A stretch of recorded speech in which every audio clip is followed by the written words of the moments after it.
बिस्मिल्लाहिर्रहमानिर्रहीम। अस्सलाम वालेकुम जी बच्चों, कैसे हैं आप लोग?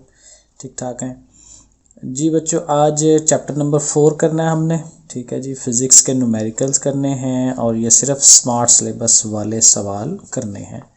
सो सब्सक्राइब ज़रूर करिएगा, आपने दूसरे दोस्तों को भी बताएं, ठीक है, और ख़ुद भी करें। सही है जी, कंप्लीट वीडियो देखें ताकि आपको ज़रा बेहतर समझ आए चीज़ों की। ओके जी, करना क्या है। 4.1 पहला ये न्यूमेरिकल है और फिर मैं वो कहूँगा कि उर्दू मीडियम वाले बच्चे भी बड़े आसानी से कर सकते हैं। आप अपनी बुक साथ रखा करें, ऊपर देखें कि उसने क्वेश्चन कैसे उर्दू में लिखा हुआ है। बाकी जो काम करने वाला है वो इंग्लिश मीडियम हो उर्दू मीडियम हो, उससे फ़र्क नहीं पड़ता। ठीक है, वो आपने काम करना है तो वो कोई इशू नहीं है। अच्छा, समझें चीज़ों को। तो पहला जो क्वेश्चन है न्यूमेरिकल हमारा वो क्या है, find the resultant of. Resultant force लेनी है, रिजल्टेंट चीज़ लेनी है। किसकी रिजल्टेंट लेना है जी? 10 न्यूटन की फोर्स है, यहाँ फोर्स नहीं मैंने लिखा, 10 न्यूटन की फोर्स है जो कि एक्स एक्सिस की तरफ है। फिर उसके बाद एक और फोर्स है, एक और ताकत है 6 न्यूटन की जो वाई एक्सिस के तरफ है। और फिर एक 4 न्यूटन की फोर्स है जो नेगेटिव एक्स एक्सिस की तरफ है। तो इन तीनों का रिजल्ट क्या निकलता है, एंड क्या बनता है, तो ये हमने इस चैप्टर में पढ़ा हुआ है। क्या उसको कहते हैं, हेड टू टेल रूल। ठीक है, तो हेड टू टेल रूल के ज़रिए से हमने इसको प्रैक्टिकली ना करके बना के दिखाना है। फॉर एग्जांपल, जैसे हम आम रूटीन में एक्स एक्सिस इस तरफ को लेते हैं, वाई एक्सिस ऊपर को लेते हैं, तो उस तरह से ही लेंगे। अब जैसे ये 10 न्यूटन है, ठीक है, अब 10 न्यूटन जो है उसको तकरीबन आप 10 सेंटीमीटर के बराबर रख लें, स्केल ले लें और उस तरह से आप यहाँ एक जगह रखी होगी वहाँ पे आप लगाएं। अब 10 सेंटीमीटर जो है अच्छी खासी बड़ी लाइन लगनी है, मैंने जगह थोड़ी सी छोड़ी है, लेकिन बहरहाल आप आइडिया ले लें कि कैसे होना है। तो ये एक्स एक्सिस के अलॉन्ग ऐसे 10 न्यूटन की, तो 10 सेंटीमीटर की लाइन आपने जो है ऐसे करके ड्रॉ कर लेनी है। तो ये देखते हैं कि ज़रा सही बनती है कि नहीं हमारे से। सो ये 0 से ज़ाहिर है हमने स्टार्ट ले लेना है और उसको हमने कहाँ तक लेके जाना है, 10 तक। तो ये लेट्स सपोज जी मैंने यहाँ तक 10 तक उसकी लाइन जो है वो लगा ली है। ठीक है, तो ये हमारा पहला जो है वो ये लाइन इसकी बन जाएगी 10 न्यूटन की। तो हम यहाँ लिख देंगे कि ये 10 न्यूटन की है। अब दूसरी उसने कहा था 6 न्यूटन की है अलोंग वाई एक्सिस। तो वाई एक्सिस आपको पता है कि ऊपर की तरफ होता है, तो यहीं से आपने इसको 6 सेंटीमीटर ऊपर को ले जाना है। तो ये यहाँ पर मैं 6 रख रहा हूँ। ठीक है, परपेंडिकुलरली 90 का एंगल बनाते हुए आप सीधा ऊपर की तरफ बनाएं। ठीक है, तो इसको यहाँ ये 0 तक लाएँ तो ये 6 आपके पूरे हो जाएंगे। ठीक है जी, ये हमारा 6 न्यूटन का दूसरा जो है वो हथ बन गया। ठीक है ना, वेक्टर उसका बन गया।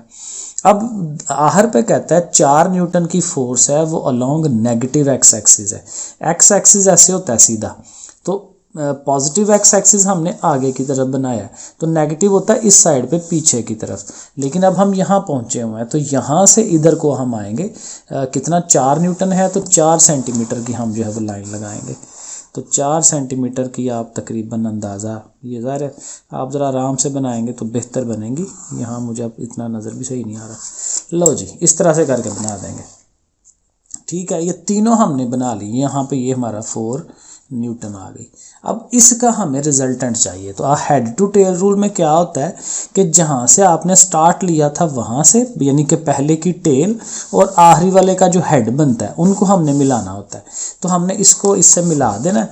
एक तो ज़ाहिर लाइन ने खींच लेनी है और इसको फिर देख लेना है कि ये बना कितना है। ठीक है, इसको हम ये ऐसे करके मिला देते हैं। ठीक है ना, ये हमारा रिजल्टेंट है। थोड़ा गड़ा कर देता हूँ ताकि बेहतर आइडिया हो जाए। ठीक है, ये हमारा रिजल्टेंट वेक्टर है फोर्स का, लेकिन ये है कितना वो हम इसको मेजर करेंगे। ठीक है, तो ये ज़ाहिर है तकरीबन उतना ही होगा जितना हमारे पास आंसर है। आंसर में उसने लिखा हुआ है 8.5, तो ये देखें तकरीबन 8 से आगे ये ऑलमोस्ट 5 ही है, 8.5 ही है। तो आप लिख दें कि हमारी ये जो रिजल्टेंट फोर्स है F वो कितनी आ गई है, 8.5 न्यूटन की।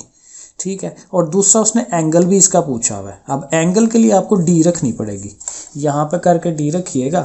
और अभी डी मेरे पास, लो जी, तो डी भी आ गई है। तो मैं इसको रखता हूँ यहाँ पे और इसका एंगल हम मेजर कर सकते हैं।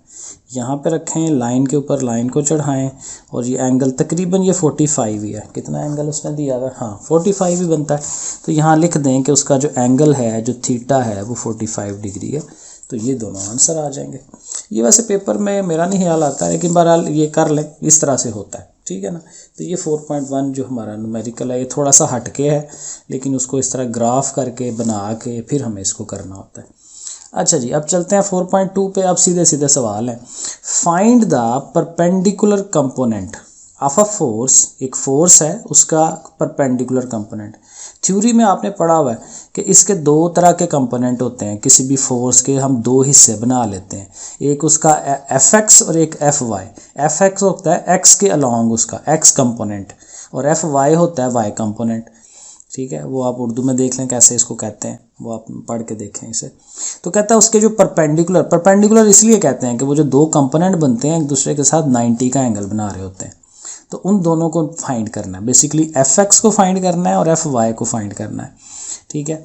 और साथ उसने फोर्स दी हुई है 50 न्यूटन, तो हम लिख देंगे एफ जो है वो 50 न्यूटन है। Making an angle of 30 degree, तो एंगल भी थीटा जो है वो 30 डिग्री लिख लिया। तो एफ भी आ गया हमारे पास, थीटा भी आ गया, तो वहाँ से हमें एफ एक्स मालूम करना है और एफ वाई मालूम करना है। और वही बात कि हमें इनके फार्मूले याद कर लेने होते हैं। एफ एक्स होता है एफ कॉस थीटा, इसको रट्टा मारें, फार्मूले को याद करें। एफ की जगह एफ की value 50, cos theta, theta 30 degree है। और जब आप कैलकुलेटर में कॉस 30 डिग्री आप फाइंड आउट करोगे तो 0.866 आएगा, उसको फिर आपने 50 से ज़रब दे देनी है, तो 43.3, सही है। और एफ वाई का फार्मूला है एफ साइन थीटा, उसमें एफ कॉस थीटा, इसमें एफ साइन थीटा है। तो एफ की वैल्यू लगाई, थीटा की लगाई। अब यहाँ साइन 30 डिग्री कैलकुलेटर पे देखेंगे वो 1/2 होता है या 0.5 आएगा, तो उसको आप 50 से मल्टीप्लाई करेंगे तो आंसर 25 आ गया। तो ये दोनों कंपोनेंट आ जाते हैं, सही है जी। तो फार्मूले मैटर करते हैं, फार्मूले याद होने चाहिए आपको। 4.3 देखें, find the magnitude and direction of a force. Force he find करनी है, ठीक है। फोर्स की मिकदार फाइंड करनी है और उसकी डायरेक्शन भी कि ये किधर को जा रही है, यानी कि एंगल भी हमें उसका चाहिए, थीटा भी। If its X component is 12 and Y component is 5, यानी कि एफ एक्स कंपोनेंट है वो उसने दिया हुआ है 12 न्यूटन है, और एफ वाई जो वाई कंपोनेंट है वो भी दिया हुआ है, वो 5 न्यूटन है। तो ये दोनों चीज़ें उसने सवाल में दे दी हैं, एफ एक्स भी और एफ वाई भी। इससे हमने एफ निकालना है। ये पिछले सवाल का उल्ट है, वहाँ पे एफ था, एंगल भी था, और उससे एफ एक्स और एफ वाई निकालना था। यहाँ एफ एक्स और एफ वाई है और उससे हमने एंगल भी निकालना है, थीटा भी, और एफ भी निकालना है। तो अगेन उसके लिए फार्मूला है, फार्मूला जो हमें याद करने होते हैं। एफ का formula F is equal to F X square plus F Y square. तो दोनों चीज़ों का हमने स्क्वायर लेना है, प्लस करना है और अंडर रूट कर देना है। तो 12 का स्क्वायर 144, 5 का स्क्वायर लेंगे 25, 144 और 25 प्लस होंगे 169 हो जाएगा, और फिर इसका अंडर रूट लें कैलकुलेटर पे तो 13। छोटे छोटे काम ये सारे कैलकुलेटर पे किया करें, आपको गलती ना लगे, ठीक है। और फिर एंगल का formula tan inverse F Y over F X, यानी जो y वाला कंपोनेंट है वो ऊपर आएगा, x वाला नीचे आएगा, और इनको आप डिवाइड करा देंगे। सो डिवाइड कराएंगे, वैल्यू आई 0.416, और इसका आपने tan इनवर्स कैलकुलेटर में शिफ्ट दबा के tan दबाएं, फिर ये वैल्यू लिखें और फिर आपको उसकी वैल्यू मिल जाएगी एंगल की। 22.58 आया तो राउंड ऑफ करके 6 ही हो जाता है, 22.6 डिग्री। तो ये हो गया। अब आए 4.4x जो है इसका क्वेश्चन। सो कहते हैं अ फोर्स ऑफ 100 न्यूटन। अब पता चल गया जी फोर्स 100 न्यूटन है, तो हमें साथ ही लिख देना चाहिए F is equal to 100 newton is applied perpendicularly on a spanner. ये वो क्या इसको कहते हैं, रेंच होता है शायद, हाँ रेंच ही कहते हैं, कि रेंच के आप कोने पे जो है वो आप फोर्स लगा रहे हैं 100 न्यूटन की, और उस रेंच के दूसरी तरफ ज़ाहिर है कोई नट होगा, कोई पेच होगा जिसको आप जो है वो कस रहे हैं उसको, ठीक है ना। तो ये वो है, ये बेसिकली टार्क वाला सवाल आना है। On a spanner at a distance of 10 centimetre, तो डिस्टेंस जो है 10 सेंटीमीटर का है, तो डी की जगह पे हम 10 सेंटीमीटर लिख लेंगे, और चूंकि डी सेंटीमीटर में है तो हमें इसको मीटर में लेके जाना है। स्टैंडर्ड फॉर्म जो होती है ना वो मीटर में होती है, तो सेंटीमीटर में और मीटर में 100 का गैप होता है, तो आपने 100 पे इसको डिवाइड कराना है, 100 से तकसीम कराना है। सो 10/100 करेंगे 0.1 आ जाएगा मीटर, सही है। तो ये मीटर्स में कन्वर्ट कर लिया। फिर क्या कहता है, फाइंड द टार्क। अब क्वेश्चन में उसने कह दिया है कि टार्क फाइंड करें, तो फिर टार्क का हमने फार्मूला याद किया होगा, सिंपल सा फार्मूला टार्क का। टार्क जो होता है उसको टा पढ़ते हैं, ठीक है। ये अलिफ ऐसे लिख के ना 1 लिख के और उसके ऊपर ऐसे से ज़रा थोड़ा सा टेढ़ा करके अलमदा टाइप वो बनाते हैं तो ये टार्क बनता है। So tau is equal to F into D, तो फोर्स इंटू डिस्प्लेसमेंट, ठीक है। इन दोनों को ज़रब देनी है, तो फोर्स भी दी हुई है, डी भी दिया हुआ है, जस्ट ज़रब दें तो आंसर आ जाएगा और साथ उसकी यूनिट लिखते हैं न्यूटन मीटर। सही हो गया। 4.5 4.5 में कहता है जी a force is acting on a body making an angle of 30 degree. Force act कर रही है, काम कर रही है और 30 का एंगल बनवा रही है विद हॉरिजेंटल, यानी ज़मीन के साथ साथ। The horizontal component of the force, force का हॉरिजेंटल कंपोनेंट वही जो ज़मीन के साथ है, यानी कि एक्स एक्सिस के साथ, यानी कि एफ एक्स। तो एफ एक्स उसने दिया वह 20 न्यूटन, तो हम 20 न्यूटन लिख देंगे। और फाइंड द फोर्स यानी कि एफ हमें मालूम करना है। अब ये जो डाटा है यहाँ से हमें आइडिया मिल जाएगा कि थीटा भी है, एफ एक्स भी है और एफ भी है।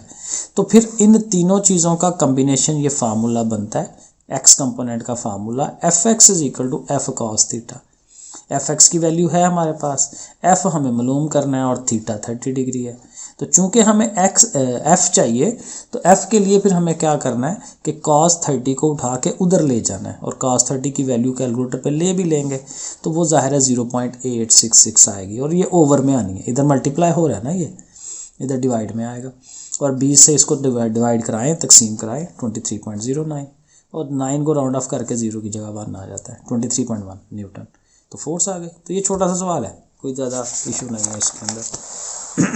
4.7 a picture frame is hanging by 2 vertical string. हमने पिक्चर फ्रेम दीवार पर लगाया हुआ है, लेकिन वो वैसे नहीं लगाया कीलों के साथ, हमने उसको धागे से बांधा हुआ है, ठीक है। एक तरफ एक कोने पे एक धागा बांधा हुआ है, दूसरे कोने पे दूसरा धागा बांधा हुआ है।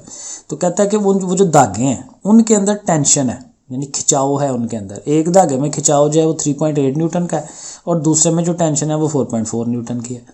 तो फिर कहता है find the weight of the picture frame.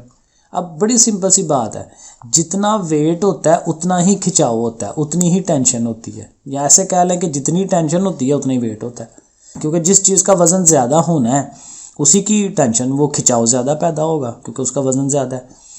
तो बहरहाल जितना टेंशन है उतनी वेट है।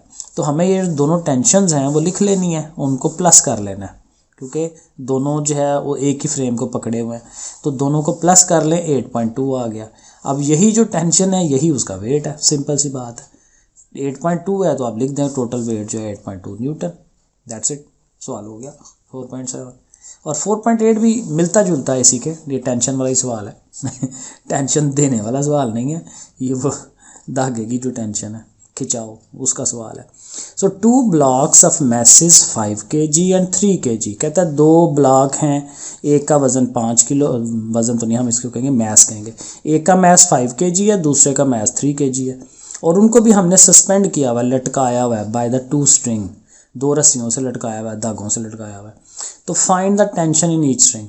और ये आप अपनी वो बुक के ऊपर देखें सवाल को, तो उसमें या मैं आपको दिखा देता हूँ समझाने के लिए, क्योंकि समझ होगी ना तो ज़्यादा अच्छा आप कर सकेंगे। ये देखें, एक रस्सी यहाँ पे है, एक रस्सी यहाँ पे है, तो ये वाली जो रस्सी है ना उसने इसको भी उठाया हुआ है, इसको भी उठाया हुआ है। तो इसलिए इसके अंदर जो टेंशन बननी है वो इसकी भी और इसकी भी होनी है। तो ये दोनों मिला के इसकी टेंशन बनेगी और इस वाले की टेंशन सिर्फ इसकी बननी है, क्योंकि इस रस्सी धागे ने सिर्फ इसको पकड़ा हुआ है, नीचे वाले को, ठीक है। तो एक दफ़ा दोनों को प्लस करके इसकी टेंशन बनेगी और एक दफ़ा एक सिंगल की ही टेंशन बनेगी। ये हम इसमें करते हैं। अब देखें, हमें उसने सिर्फ मैस दिया हुआ है, ठीक है, और अभी मैंने कहा जितना वज़न होता है उतनी टेंशन होती है। तो ये मैस जो है, मैस को कन्वर्ट करेंगे वज़न में, वेट में, एम है ना, तो W is equal to mg formula लगाएंगे, ठीक है। W1 is equal to m1g। तो मैस जो है 5 है, g की वैल्यू हमें पता है वो 10 होती है, ठीक है। 5 × 10 करेंगे 50, तो पहला वज़न या वेट जो है वो 50 आ जाएगा। इसी तरह दूसरा वेट जो है वो भी हम कैलकुलेट कर लेंगे। m2 फिर 3 है तो W2 is equal to m2g। तो इनका भी मल्टीप्लाई किया, ये आ गया। अब जो पहली टेंशन है वो दोनों वजन्स का सम है, जैसे मैंने आपको डायग्राम में बताया। तो दोनों वेट्स को आप प्लस कर लें तो वो हो जाएगा 80। तो पहली जो टेंशन है वो 80, जो सबसे ऊपर वाली रस्सी की जो टेंशन है। जो नीचे वाली रस्सी है वो T2, उसका सिर्फ अपना जो मैस है उसका जो वज़न है वही होगा, तो वो 30 है नीचे वाले का, ठीक है। वो 3 था ना kg, तो 3 kg से 30 न्यूटन वेट बनता है उसका, तो ये आ जाएगा बस इतना सा काम है। ठीक है जी बच्चों, ओके फिर अल्लाह हाफिज़।